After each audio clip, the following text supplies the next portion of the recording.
नमस्कार, आपके सम्मुख पुनः उपस्थित हुआ हूं फंडामेंटल राइट को लेकर के। और फंडामेंटल राइट के संदर्भ में मैंने आपसे अनुच्छेद 12 की पर चर्चा किया, अनुच्छेद 13 की पर चर्चा किया, जिसमें राज्य की बात है, अधितेजन सिद्धांत की बात है, आच्छादन सिद्धांत की बात है, पृथक्करणीयता सिद्धांत की बात है अनुच्छेद 13 में, विधि की बात है अनुच्छेद 13 में। हमने 14 और 15 की भी पर चर्चा किया आपसे। हम समानता के अधिकारों की चर्चा किया, मौलिक अधिकारों की मूल अवधारणा की भी परिचर्चा आपसे किया। आइए हम देखते हैं अनुच्छेद 16 जो लोक नियोजन में अवसर की समानता प्रदान करता है, हम उसको गहनता से विमर्श करते हैं, क्योंकि IAS हो या PCS हो या एलाइड सर्विसेज हो, सब में इससे प्रश्न पूछे जाने हैं। आइए देखते हैं अनुच्छेद 16। प्रिय विद्यार्थियों, अनुच्छेद 16 जो है, अनुच्छेद 16 समता के अधिकार के अंतर्गत आता है। किसके अधिकार के अंतर्गत? समता के अधिकार के अंतर्गत आता है। 14, 15, 16, 17, 18 ये चार अनुच्छेद 14, 15, 16, 17 और 18 किस अधिकार के अंतर्गत आता है? समानता के अधिकार के अंतर्गत आता है। और हमने आपको बताया है कि मौलिक अधिकारों में 6 अधिकार दिए गए हैं, जिसमें पहला अधिकार है समता का अधिकार। तो अनुच्छेद 16 कहता है लोक नियोजन में, लोक नियोजन मतलब सरकारी नौकरियों में क्या होगा? अवसर की समानता होगी। किसकी समता की बात करता है? अवसर की समानता की बात करता है। प्रिय विद्यार्थियों, अनुच्छेद 16(1) जो है ना, वो कहता है कि राज्य के अंतर्गत जो पद हैं उस पर रोजगार के लिए सभी नागरिकों को अवसर की समता होगी। राज्य के अधीन सभी पदों पर रोजगार के लिए नागरिकों को अवसर की समानता होगी। इस समानता का मतलब ये नहीं है कि फ्लैट बराबर कर दिया गया, कक्षा 1 पास और MA पास, डॉक्टर, BA ग्रेजुएट सब बराबर है, ऐसा नहीं। इसका मतलब है कि योग्यता और प्रतिभा के आधार पर यदि आप योग्यता रखते हैं और प्रतिभा रखते हैं तो आपको क्या उस पद के लिए आवेदन करने की स्वतंत्रता होगी, समानता होगी। और अवसर की समानता का मतलब ये नहीं है कि अहर्यता समाप्त हो जाएगी। यदि किसी पद के लिए कोई अहर्यता रखी गई है, यदि आप अहर्य हैं तो आप भी क्या हैं? उस पद को पाने के पात्र हैं। तो क्या है अनुच्छेद 16(1)? राज्य के अधीन पदों पर रोजगार के लिए क्या? नागरिकों को अवसर की समानता होगी। अनुच्छेद 16(2) कहता है किसी भी नागरिक को धर्म, मूल वंश, जात, लिंग, जन्मस्थान, उद्भव और निवास के आधार पर राज्य के अधीन किसी पद पर अपात्र नहीं ठहराया जाएगा। ये बात अनुच्छेद 15 में भी था, लेकिन 2 बातें यहां और आई। एक तो आया उद्भव और दूसरा आया निवास। उद्भव और निवास यहां 2 चीजें पढ़ाई गई। कहा कि किसी भी व्यक्ति को जाति के आधार पर, धर्म के आधार पर, लिंग के आधार पर, जन्मस्थान के आधार पर, उद्भव के आधार पर, निवास के स्थान पर नौकरी के लिए अपात्र नहीं ठहराया जाएगा।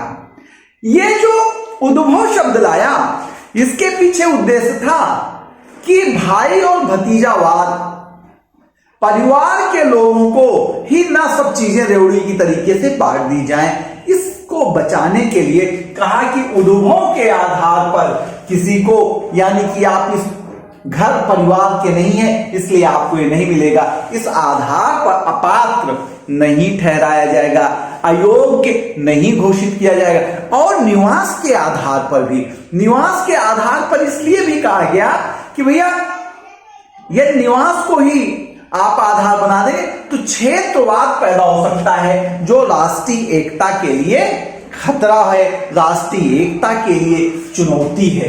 ठीक है, ये उद्भव और निवास के आधार पर नहीं कर सकता।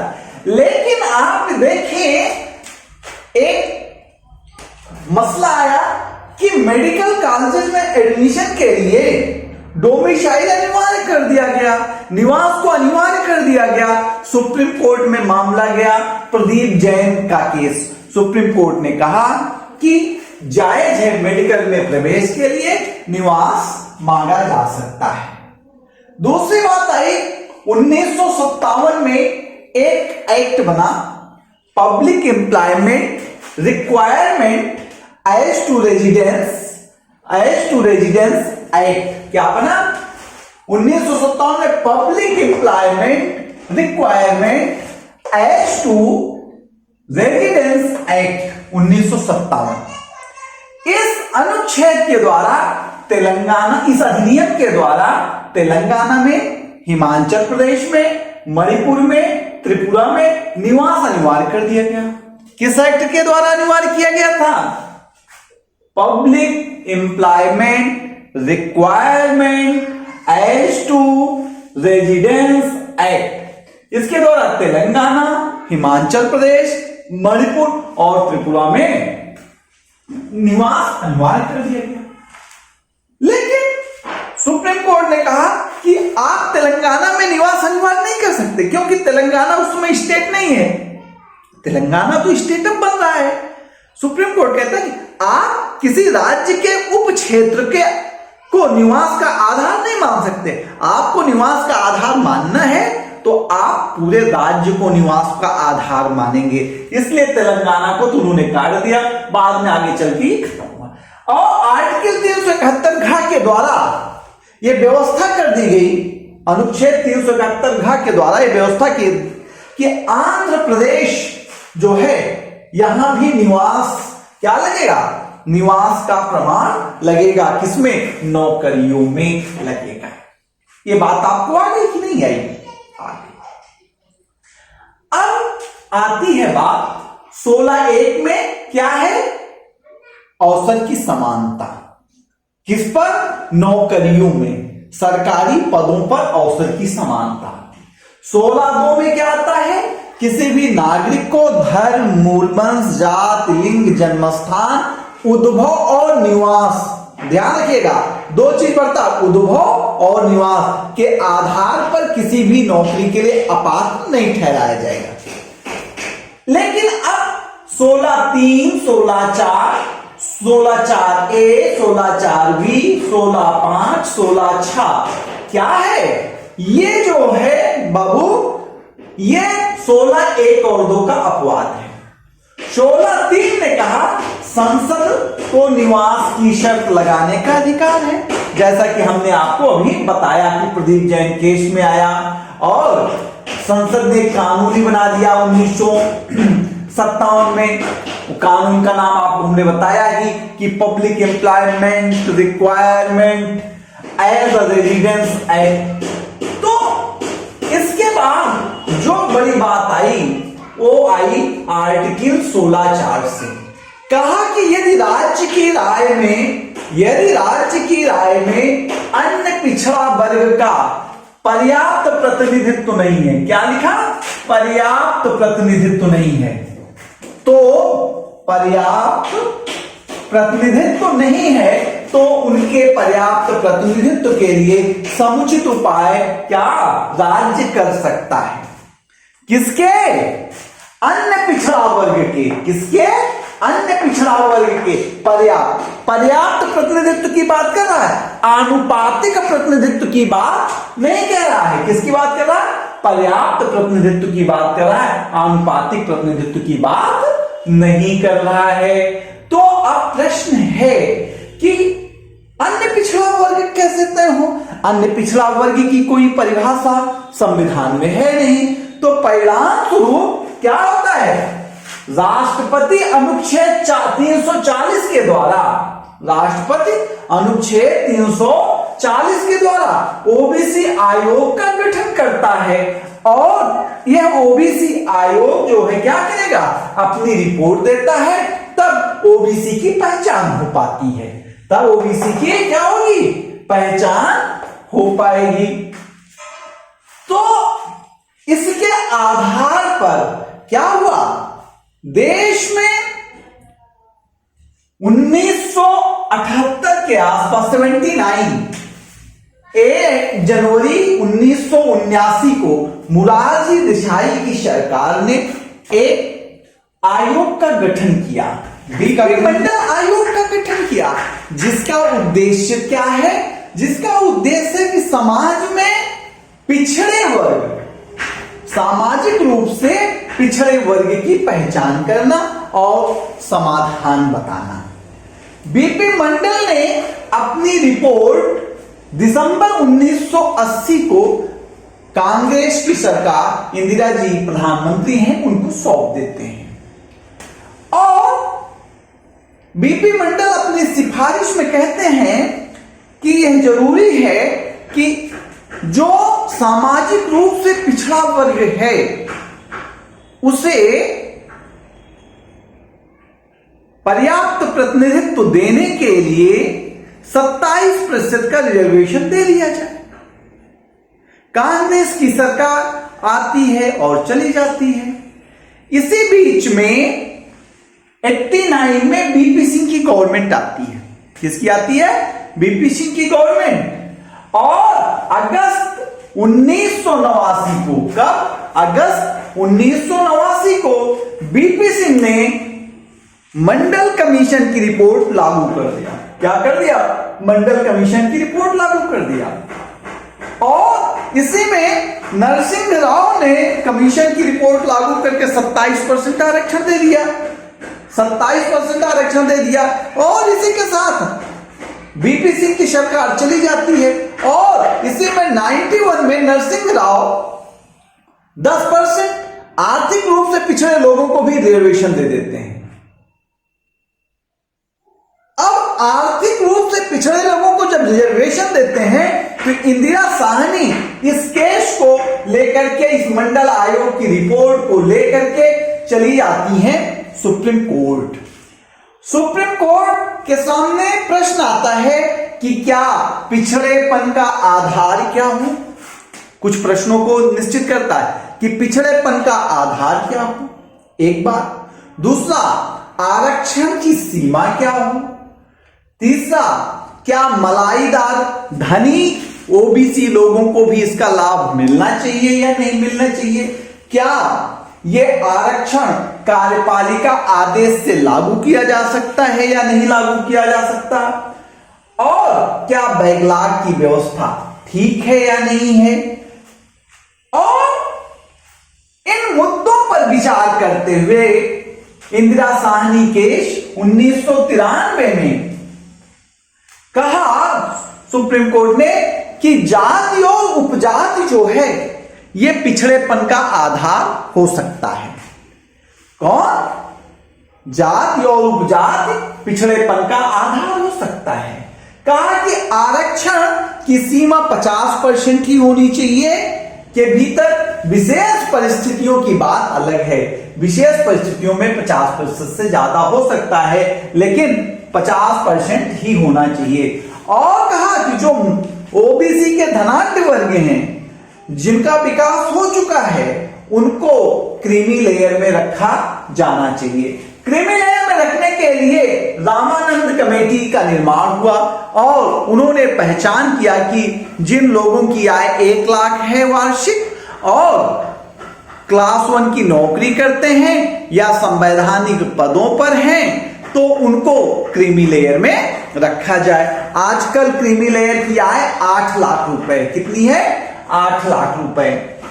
और इंदिरा साहनी केस में ही सुप्रीम कोर्ट ने बताया कि आरक्षण कार्यपालिका के आदेश से लागू किया जा सकता है, क्योंकि बीपी सिंह ने एक कार्यपालिका का आदेश ही जारी करके आरक्षण को लागू किया था।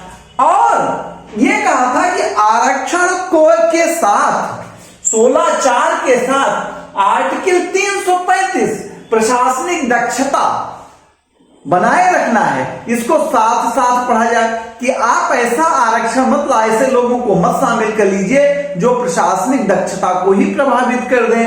तो कहा क्या आरक्षण को आर्टिकल 335 के साथ पढ़ना होगा। और क्या कहा, पिछड़ापन सामाजिक है। ये जो पिछड़ापन की बात 16(4) में की गई है, उसमें कहा कि आर्टिकल 16(4) का पिछड़ापन सामाजिक है। और ये कहा कि जो कैरी फॉरवर्ड का नियम है, बैकलॉग का नियम है, ये विधिसम्मत है। और कहा ओबीसी की जो पहचान की गई है, इसका न्यायिक पुनरावलोकन किया जा सकता है। और कहा कि आर्टिकल 16(4) 16(1) का अपवाद नहीं है। आर्टिकल 16(4) क्या है कि यदि राज्य की राय में अन्य पिछड़ा वर्ग का पर्याप्त प्रतिनिधित्व नहीं तो आरक्षण का उपबंध किया जा सकता है। तो ये 16(1) राज्य के सभी पदों पर सभी नागरिकों के लिए अवसर की क्षमता होगी। कहा 16(4) 16(1) का अपवाद नहीं, एक वर्गीकरण है और ये एक सकारात्मक कार्रवाई है। क्या है? सकारात्मक कार्रवाई, पॉजिटिव एक्शन है। और आर्थिक आरक्षण जो 10% दिया गया था, उसको सुप्रीम कोर्ट ने रद्द कर दिया। किसको रद्द कर दिया? आर्थिक आरक्षण को रद्द कर दिया। और 16(4) का ओबीसी 15(4) के ओबीसी से अलग है। इंदिरा केस में कह दिया, साझी केस में, कि 16(4) में जो अन्य पिछड़ा वर्ग है और जो 15(4) में सामाजिक और शैक्षणिक दृष्टि से पिछड़े वर्ग की चर्चा है, वो दोनों अलग है। 16(4) में 15(4) का पिछड़ापन समाहित है। अब ये जब आ गया तो परिणाम क्या हुआ? 16(4)(a) ये जो आरक्षण में प्रशासनिक दक्षता को ले लिया, तब 81वां संविधान संशोधन इन्होंने लागू किया। कौन सा? 81वां संविधान संशोधन ला करके बैकलॉग की व्यवस्था को आगे बढ़ाया। बैकलॉग की व्यवस्था किसमें है? 16(4)(b) में। लेकिन 16(4)(a) में एससी एसटी को पदोन्नति में आरक्षण की बात है। किसमें? 16(4)(a) में अनुसूचित जात अनुसूचित जनजाति को पदोन्नति में आरक्षण दिया गया। यह 77वां संविधान संशोधन है 1995 का। क्या? 77वां संविधान संशोधन 1995 का है। उसके बाद 16(4)(b) आया, जिसमें बैकलॉग की व्यवस्था को संवैधानिक स्वरूप प्रदान कर दिया गया। कहा गया कि यदि पिछली भर्तियों में संबंधित वर्ग के लोग नहीं मिले हैं, ओबीसी के वर्ग, एससी के वर्ग, तो वो पद उनके लिए आगे भी आरक्षित रहेगा और उस पद को अगले वर्ष निकलने वाले पदों के साथ जोड़ करके नहीं देखा जाएगा। 16(4)(a) हमने बताया, 16(4)(b) और 16(4)(b) को कब लाया गया? 2000 में 81वां संविधान संशोधन द्वारा। और 16(4)(a) कब लाया गया? पदोन्नति में आरक्षण 1995 में 77वां संविधान संशोधन। और 16(5) कहता है कि यदि कोई धार्मिक और या सांप्रदायिक संस्था है, क्या है? धार्मिक या सांप्रदायिक संस्था है, तो उसके गवर्निंग बॉडी में, उसके शासी निकाय में धार्मिक और सांप्रदायिक संबंधित व्यक्ति, उस धर्म का व्यक्ति, उस संप्रदाय का व्यक्ति क्या होगा? सम्मिलित होगा। उस धर्म या विशेष धर्म और संप्रदाय का व्यक्ति उसमें रहेगा। और 16(6) में कहता है राज्य को, आर्टिकल 16(6) कि राज्य को सामाजिक और आर्थिक रूप से, राज्य को सामाजिक और आर्थिक रूप से कमजोर वर्गों को सरकारी नौकरी में 10% के भीतर आरक्षण देने की बात करता है। कौन करता? 16(6) जो सामाजिक और आर्थिक रूप से पिछड़े लोग हैं, सामाजिक और आर्थिक रूप से कमजोर वर्ग शब्द है, इसको इकोनॉमिक वीकर सेक्शन कहा। इकोनॉमिक वीकर सेक्शन EWS या इकोनॉमिक वीकर सेक्शन जो आर्थिक रूप से कमजोर वर्ग हैं इनको सरकारी नौकरी में 16(6) के द्वारा आरक्षण की बात होती है 10%। और ये कब लाया गया? 103वां संविधान संशोधन 2019, 103वां संविधान संशोधन 2019 के द्वारा आया। और जब क्रीमी लेयर की बात इंदिरा साहनी केस में आया तो किया क्या गया? 16(4) को यम 82वां संविधान संशोधन 2000 में नहीं सॉरी यम नागराज के सन 2000 में SC/ST को क्रीमी लेयर से बाहर कर दिया गया। किस केस से? यम नागराज के सन 2000 के द्वारा schedule caste schedule tribe creamy layer से बाहर कर दिया गया। और चैलेंज ये किया गया था 16(4) को चैलेंज किया गया था। 4A में क्या था? शेड्यूल कास्ट शेड्यूल ट्राइब के पदोन्नति में आरक्षण। 16(4) क्या था? बैकलॉग की व्यवस्था। यम नागराज केस ने 16(4) और 16(4)B 16(4)A 16(4)B को बरकरार रखा। और 82वें संशोधन द्वारा आर्टिकल 335 में ये जो प्रशासनिक दक्षता थी, प्रशासनिक दक्षता को बनाए रखा है। कहा कि SC और ST के आहरक अंक में छूट प्रदान करते हैं। क्या किया? SC और ST के आहर जो अहर्यता होगी उसका मानदंड क्या कर दिया? छूट प्रदान करने लगे। इस प्रकार से हमने देखा कि आर्टिकल 16 के अंतर्गत कैसे लोक नियोजन में अवसर की क्षमता की व्यवस्था की गई है। और हमने इंदिरा साहनी केस, यम नागराज केस और देवदास 1964 का केस जिसमें बैकलॉग को कैरी फॉरवर्ड रूल को अवैध घोषित कर दिया था, लेकिन इंदिरा साहनी केस में वैध कर दिया। आरक्षण को कह दिया इंदिरा साहनी केस में 50% से ज्यादा नहीं होना चाहिए। इन चीजों पर हमने विचार किया और हम पुनः कल आपसे मिलेंगे, अनुच्छेद 17 और 18 पर बात करेंगे। Thank you. हम आपसे अपेक्षा करते हैं कि हमारे YouTube channel learn with DRGT पर हमें लाइक, सब्सक्राइब, फॉलो करें। Thank you.